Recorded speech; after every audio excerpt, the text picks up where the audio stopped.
बच्चों, ऑनलाइन गुरु में आप सबका स्वागत है। आज हम फिर उपस्थित हुए हैं एक वीडियो के साथ। पर ये वीडियो हमारा पार्ट 2 है। इससे पहले हमने वीडियो अपलोड किया है, वो पार्ट 1 है, जिसका टॉपिक था पितृसत्ता, जिसमें हमने देखा कि पितृसत्ता क्या है, उसकी विशेषता, परिभाषा, अंतःक्रिया, महिलाओं की महत्व और आवश्यकता क्यों है, ये सारी टॉपिक्स हमने देखा। अब इसके आगे जो टॉपिक्स है वो हम देखेंगे, और ये टॉपिक्स काफ़ी इंपॉर्टेंट है, बहुत इंपॉर्टेंट है, एग्जाम में पूछा भी जाता है। तो चलिए हम देखते हैं पितृसत्ता व्यवस्था के गुण या सहायक। अगर इस रूप में पूछा जाए कि पितृसत्ता व्यवस्था के सहायक या बाधक, तो भी आपको यही लिखना है। गुण और दोष होगा तो भी यही लिखना है। सबसे पहले हम देखें महिलाओं को आर्थिक उत्तरदायित्व से मुक्ति। जब सारी आर्थिक जो उपार्जन की जिम्मेदारी है वो पुरुष के अधीन होती है, यानी कि पुरुष को दी जाती है कि आर्थिक उपार्जन, समाज की व्यवस्था इस रूप से बनाएगी कि महिलाएं घर का काम करेंगी, पुरुष बाहर का काम करेंगे। इसका मतलब महिलाएं आर्थिक रूप से मुक्त होती है कमाने के लिए। तो यहाँ पर है, तो आर्थिक उत्तरदायित्व से मुक्ति, ये पहला जो है एक सहायक है, ये गुण भी है कि महिलाएं उस बोझ से मतलब हम ये कह सकते हैं उनके दिमाग पर ये बोझ नहीं रहता है। दूसरा है सामाजिक क्रियाओं में निर्बाध रूप से भाग ले सकना, यानी कि समाज में जो भी एक्टिविटीज होती है, यानी हम कह सकते हैं जो कथा है या फिर शादी के पहले जो भी जो रस्में होती है, उन सब रस्मों में भाग लेना। पुरुष तो अंत समय में बाराती बन के न जाते हैं, है। तो ये सारी चीजें हैं, ये जो भाग लेना है, जो भी त्योहार होते हैं, इन सब में जो भी भाग लेने का है, तो यहाँ पर निर्बाध रूप से भाग ले सकते। क्यों? क्योंकि वो इन सब चीजों से मुक्त होती है।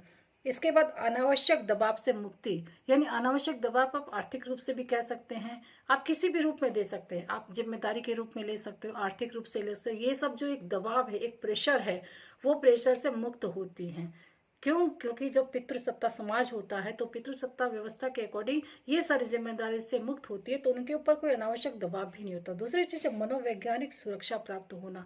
यहाँ पर ये कि जो एक मनोवैज्ञानिक सुरक्षा है, ये जो स्त्रियां हैं उनको पुरुषों से प्राप्त होता है। क्यों? क्योंकि वो आर्थिक है, चाहे सामाजिक है, चाहे सुरक्षात्मक किसी भी रूप में है, वो सुरक्षित रहती, अपने आप को सुरक्षित महसूस करती है।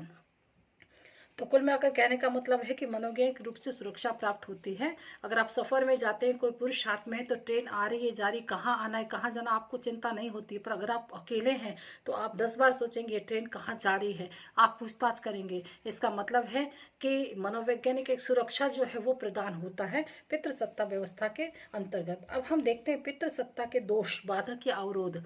ये तीनों रूप में भी क्वेश्चन एक ही है। इसके अवरोध क्या है, इसके बाधक क्या है, और इसके दोष क्या है। जहां सहायक है वहां बाधक भी है, अगर गुण है तो उसके दोष भी है। तो दोष क्या है?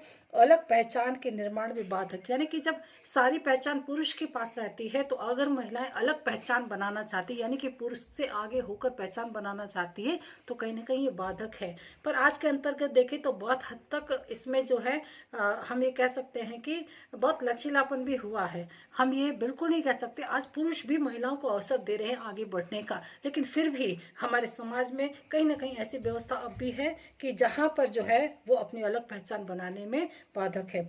रुचि के अनुसार निर्णय न ले पाना, रुचि के अनुसार यानी कि उसका इंटरेस्ट किसी भी चीज में, पर वो निर्णय नहीं ले पाते। क्यों नहीं ले पाते? क्योंकि वो आर्थिक रूप से मजबूत नहीं है।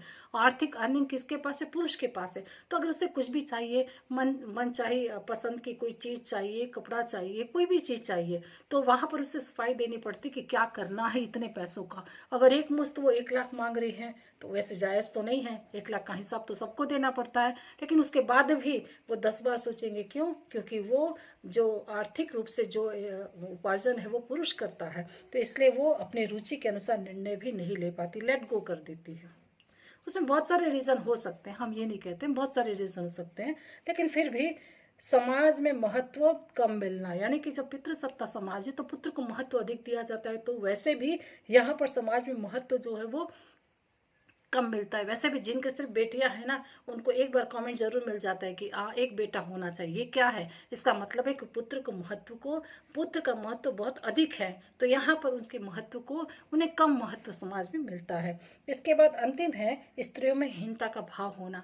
जब पितृसत्ता समाज है तो महिलाएं ये सोचती कि मैं तो अनुपयोगी हूँ, मेरा क्या उपयोग है, मेरा कोई उपयोग नहीं है, तो कहीं ना कहीं अपने आप को अनुपयोग मानती है। तो इसलिए जो है ये कहीं ना कहीं जो है ये बाधक है।